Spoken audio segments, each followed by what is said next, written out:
fait, j'ai appris une mauvaise nouvelle hier du côté de Massanta après la publication des résultats du BEPC. Il semblerait, bon, c'est vrai, c'est pas il semblerait, il y a un élève qui n'a pas réussi, qui n'a pas validé son BEPC. Il s'appelle Blaise Biavogui, qu'on a retrouvé pendu dans sa maison. Il est mort suite à une pendaison. Vraiment, un suicide. Oui, suicide, on dit même pendaison. Donc, c'est quelque chose qui est triste. Nous disons félicitations, bien entendu, à tous les heureux gagnants du BEPC et surtout bon courage aussi à tous ceux qui n'ont pas pu valider. Il faut qu'ils sachent que vraiment, c'est pas la fin du monde. Il faut redoubler d'efforts. Peut-être l'année prochaine, ça va aller. Peut-être la seconde information, c'est, je dirais, félicitations à notre consoeur Yvette Lama. Yvette Lama, c'est une journaliste très talentueuse qui travaille actuellement au sein de la DCI, la Direction des communications et de l'information à la présidence, qui avait fait un accident l'année dernière et elle a perdu, je crois, sa jambe gauche ou quoi là. Ouais. En tout cas, et tout récemment, le président de la transition l'a élevé à un grade de chancelier de l'Ordre national de mérite. Ouais. Ça, c'est extrêmement important. Yvette, nous sommes heureux et contents de ce qui t'arrive. On partage effectivement cette joie avec toi. Et nous présentons nos condoléances quand même à la famille du jeune du côté de Massanta, qui a perdu la vie après avoir échoué au BEPC. Nous espérons que l'échec ne soit pas effectivement un poids en soi. Il faut simplement savoir se relever et partir de bons pieds pour les meilleures opportunités. Monsieur Yacine Palé. Alors, je ne sais pas si vous connaissez la sous-préfecture qu'on appelle Douako. Il faut le dire. Je parle de Douékoué, mais je parle de Douako. C'est dans Kouroussa. Ouais. Cette sous-préfecture est rentrée dans l'histoire du pays parce que ça fait la deuxième année consécutive qu'au BEPC, il y a 0 admis. L'année dernière, la saison 2000... Je pensais que c'est combien de candidats rentrer dans l'histoire du pays. Je pensais que c'était une nouvelle... Yacine, ils étaient combien de candidats? Non, même si c'est un seul candidat. Non, le nombre de candidats qui ont composé. Oui, j'en viens. L'année passée, c'est-à-dire 2021-2022, ils avaient 15 candidats, 0 admis. 2022-2023, 20 candidats, 0 admis toujours. Et justement, c'est une situation inédite dans notre pays. Le principal du collège affirme qu'il avait signalé un problème parce que dans ce collège, il n'a que 2 enseignants titulaires. Les autres sont des contractuels et que ces 2-là ne viennent même pas enseigner. C'est-à-dire c'est les professeurs quasiment les plus importants, le professeur de français et le professeur d'histoire-géographie. Ils ne viennent pas donner les cours régulièrement. D'ailleurs, pour abandon de poste, ils avaient eu des problèmes avec ses prédécesseurs, mais ça n'a pas été réglé. Lui, il a écrit au sous-préfet qui a transmis le courrier à madame la DPE, la directrice préfectorale de l'éducation, qui lui a dit de faire un autre écrit, d'écrire à la commune ce qu'il a fait, mais ils ont dit qu'ils vont parler à ces enseignants-là. Et qu'est-ce qui est plus marrant, c'est que quand les enseignants contractuels venaient pour faire... pour des séances de révision, de renforcement de capacité pour les candidats, il trouvait qu'un de ces professeurs-là était en train d'apprendre le karaté aux élèves. Donc comme on dit très souvent, ce proverbe populaire qui dit « comme on fait son lit, on dort ». Ils ont appris le karaté toute l'année, ils sont devenus experts probablement dans cette discipline sportive. Mais il n'y a personne qui a eu son examen d'entrée, enfin son BEPC. Alors c'est assez compliqué. Je pense que ce que je ne comprends pas, c'est que dans une école publique, on n'est que 2 enseignants titulaires pour une classe aussi importante et qu'on se retrouve avec ces enseignants-là qui refusent même d'aller à l'école.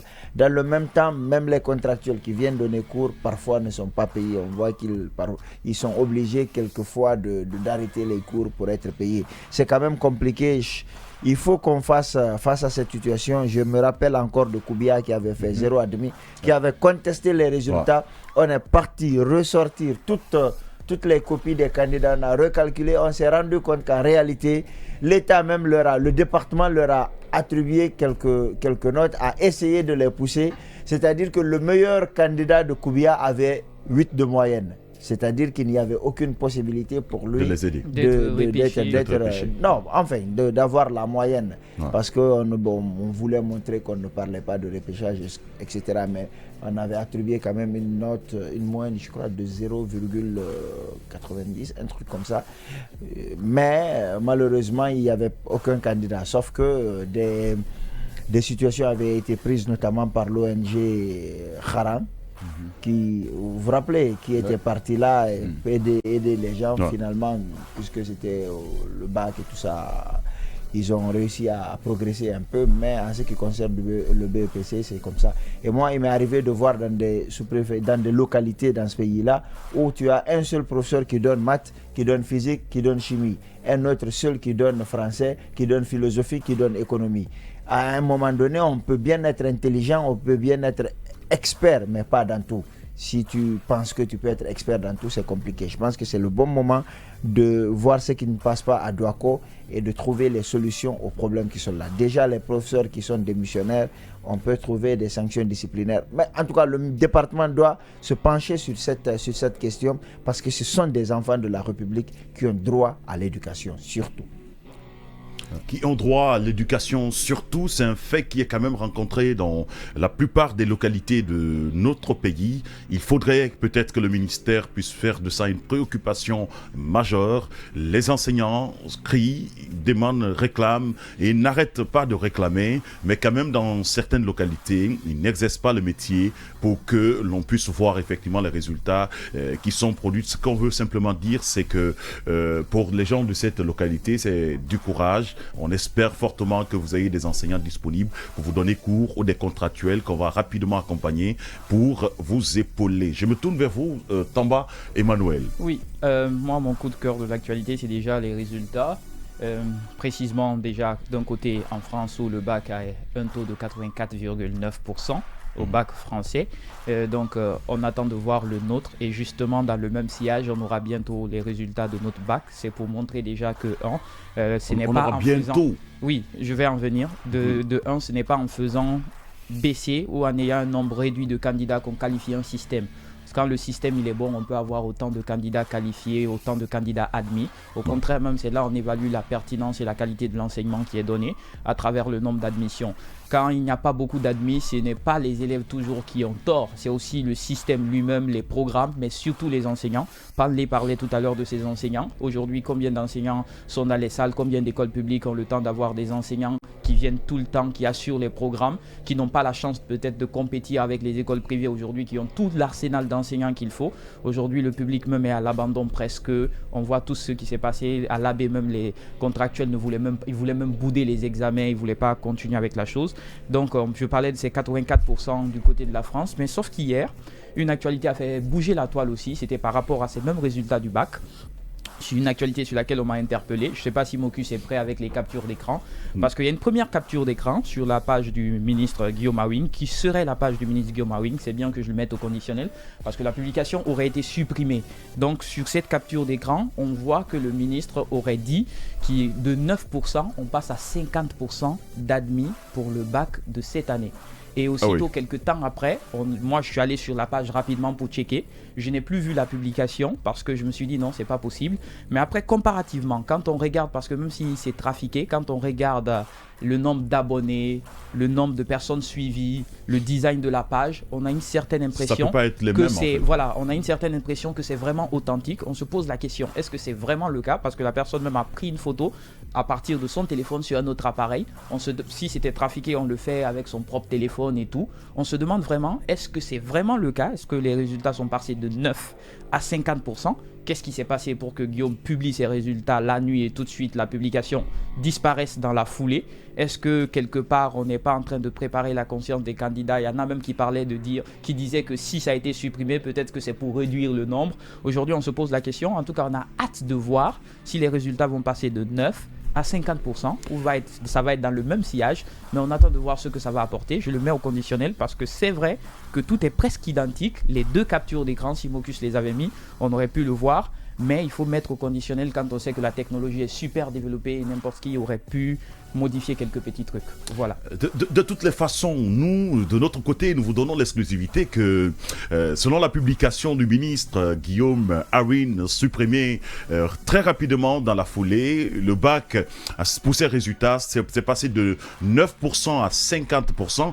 Nous souhaitons félicitations aux heureux admis et nous espérons fortement que, quand même, le prisme de l'existant va effectivement continuer pour ne pas simplement sanctionner que le bac, mais permettre aux gens de s'améliorer. Alors, Yacine Palais, c'est quand même extrêmement bizarre, je vais le dire comme ça, parce que sur la publication que j'ai vue, c'est pas simplement 50%, mais un ministre qui se félicitait de la prise de conscience des enfants, mais mieux de l'effort du département à construire ces enfants vers le succès.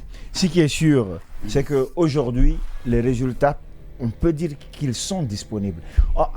Disponibles, ou même si ce n'est pas complètement disponible, il y a des premières tendances qu'on a. Parce que la correction a fini. Et ils ont déjà fini, ils sont rentrés chez eux. Il y a ce qu'on appelle la centralisation des notes qui a avancé, qui a même fini. On m'apprend que je dois vérifier. Donc, c'est dire que, en fait, si on pense que le ministre a publié ses résultats, enfin, ce pourcentage-là, ça peut être vrai dans la mesure où il a déjà les premières tendances en fait. Et même quand vous regardez la publication, vous avez l'impression qu'il parle des premières tendances. Il a déjà les tendances, il sait qu'aujourd'hui, ce n'est pas possible d'avoir moins de 50%.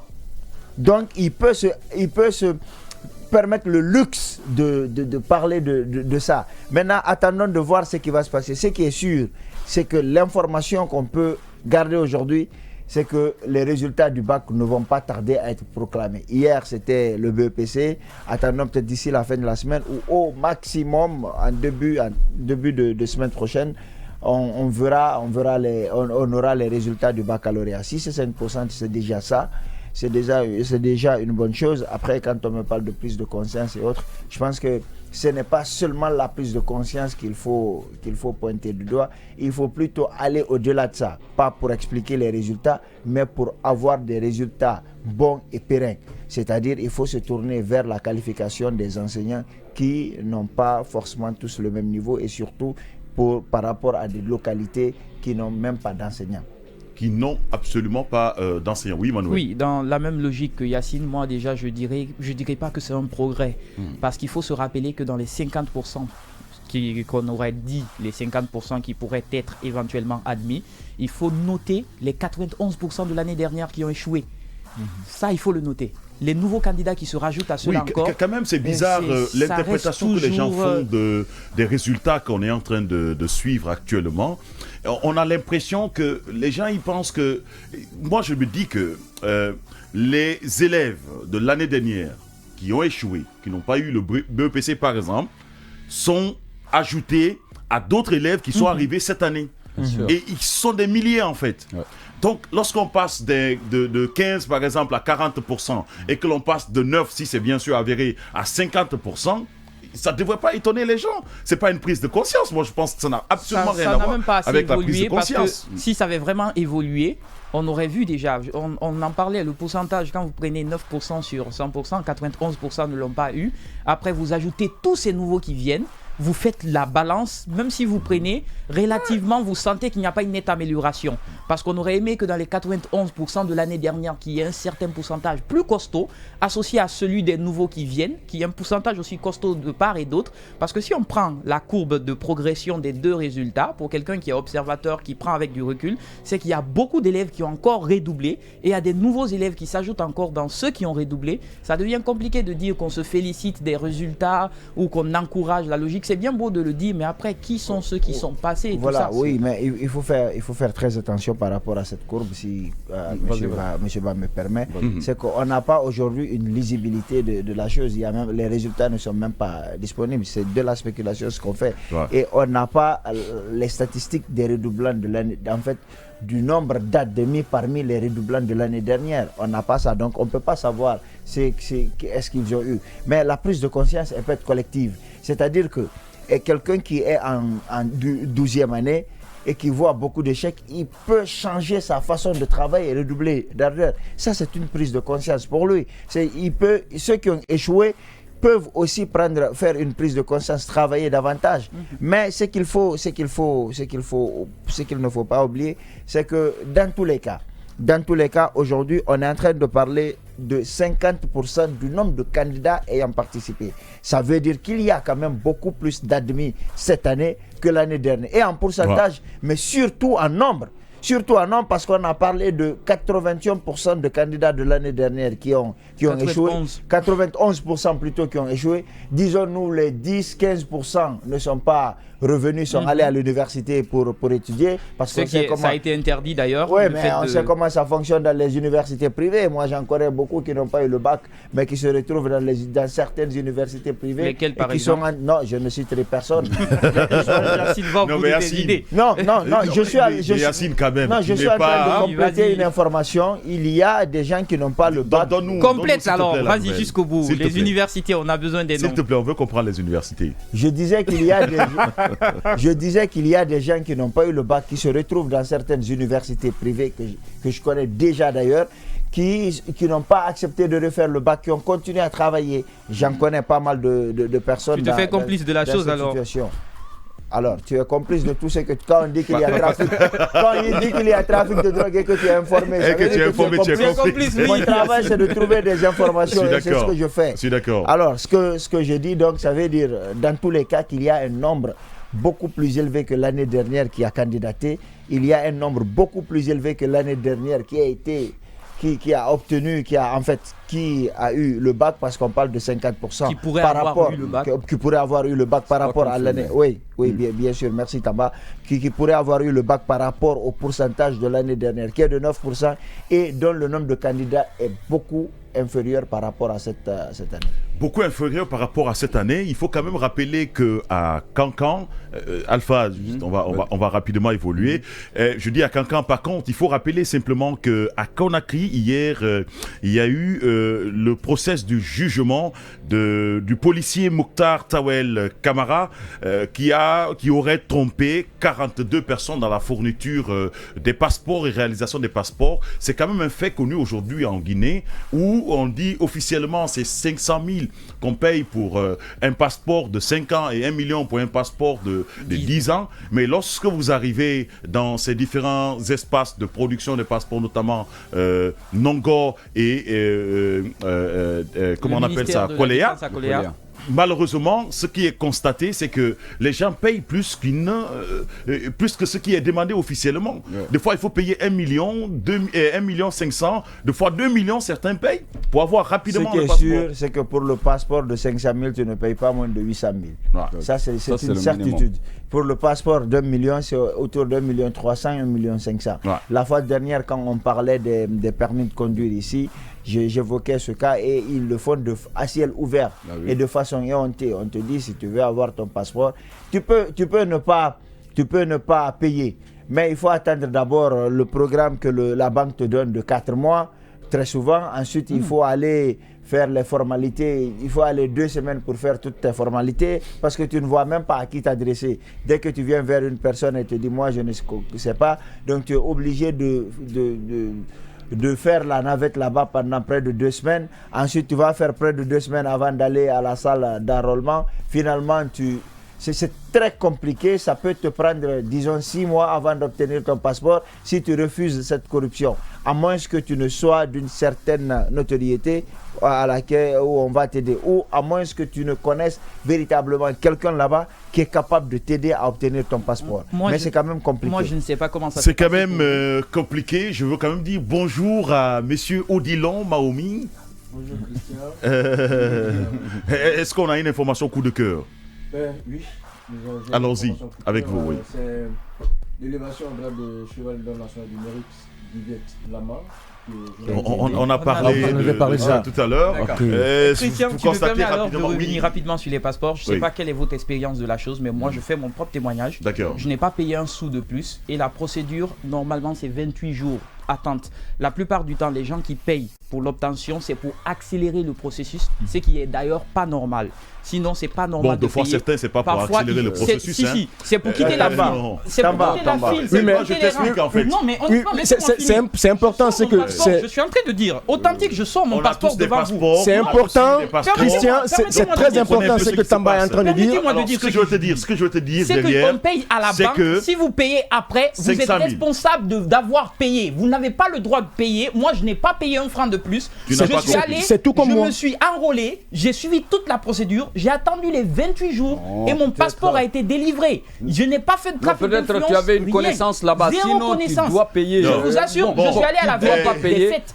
Je suis allé à la veille des fêtes. Une pratique. Je n'ai payé que pour les photos. Je confirme que je n'ai payé que pour les photos. Ce qui est évident, Emmanuel, moi je te renseigne si tu ne l'es pas.